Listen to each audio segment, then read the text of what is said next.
कल्याण डोंबिवलीतले भाजप नगरसेवक आज गट स्थापन करणार। डोंबिवलीतून नगरसेवक कोकण भवनकडे रवाना होतील। शिवसेनेचे मुंबईतले नगरसेवक आज कोकण भवनामध्ये जाणार। दुपारी 12 वाजता 29 नगरसेवक खास बसने जाणार नवी मुंबईतल्या कोकण भवनात।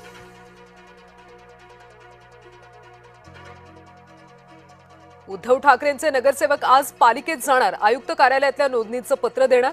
त्यानंतर पालिका कार्यालयामध्ये नगरसेवक म्हणून होणार नोंद।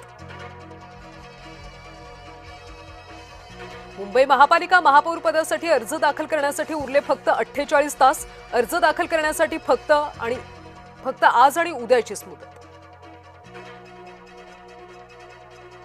मुंबई मनपामध्ये शिवसेना स्वतंत्र गट स्थापन करणार। भाजपसोबत सत्तेत राहणार पण गट स्वतंत्र ठेवणार। सूत्रांची माहिती, संयुक्त गट नोंदणी केल्यास नुकसान होईल, शिवसेना नेत्यांचा विचार। चंद्रपूरमधला काँग्रेसचा एक गट आमच्या संपर्कात, सुधीर मुनगंटीवार यांचा दावा। वडेट्टीवारांनी दावा फेटाळला।